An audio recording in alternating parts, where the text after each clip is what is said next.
Hello guys, अस्सलाम वालेकुम। मैं आपको अपने channel Islam and science by Abdullah में खुशामदीद कहता हूँ। सबसे पहले अगर आपने हमारे चैनल को सब्सक्राइब नहीं किया तो आप हमारे चैनल को सब्सक्राइब कर लें।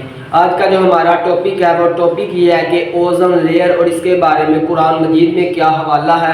और दूसरी बात है वो बात यह है कि हमारे जिस्म में जो हड्डियाँ हैं और इनके दरमियान जो जॉइंट्स यानी कि जोड़ हैं, हदीस से इनके बारे में क्या मौजूदा बयान हुआ है, इसका मैं तमाम अहवाल आपसे तफसील के साथ आज बयान करूँगा। फर्स्ट ऑफ ऑल, सूरज से अल्ट्रा वायलेट रेडिएशन ज़मीन पर आती हैं जो कि जिल्द के कैंसर का भी सबब बन सकती हैं और हीट भी उससे बहुत ज़्यादा हो सकती है। अगर वो ज़मीन पर आए तो ज़िंदगी ज़मीन पर नामुमकिन हो जाए।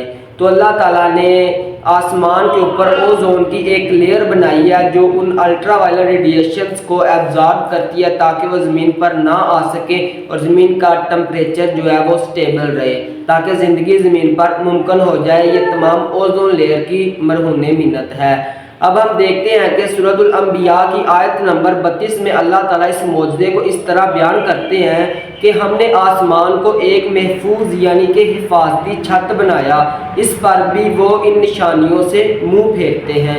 इस तरह अल्लाह ताला ये तमाम मौजज़ा कुरान मजीद में आज से 1450 साल पहले बयान करते हैं, जबकि साइंस अब 19वीं सदी में आकर इस बात को दरियाफ़त करती है कि ओजोन लेयर की वजह से ज़िंदगी ज़मीन पर मौजूद है।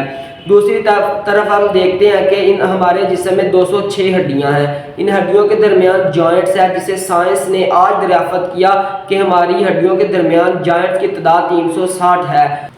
अब हम कुर्बान जाए हमारे आका दो आलम हज़रत मोहम्मद मुस्तफ़ा सल्लल्लाहु अलैहि वसल्लम की ज़ात पर, जिन्होंने आज से 1450 साल पहले इस मौजज़े को बयान कर दिया। सही मुस्लिम की हदीस नंबर 1007 में आप सल्लल्लाहु अलैहि वसल्लम ने फरमाया, एग्जैक्ट नंबर आप सल्लल्लाहु अलैहि वसल्लम ने फरमाया कि हमारे जिस्म में 360 जोड़ हैं, जिसे साइंस ने अब दरियाफ़त किया है कि हमारे जिस्म में 360 जोड़ हैं। माशाल्लाह, सुभान अल्लाह। इस तरह के और ज़्यादा ईमान अफरोज़ मौजज़ात हम आपके पास लाते रहेंगे, तो इसके लिए आप हमारे चैनल को सब्सक्राइब करना मत भूलिएगा जी। अल्लाह हाफिज़।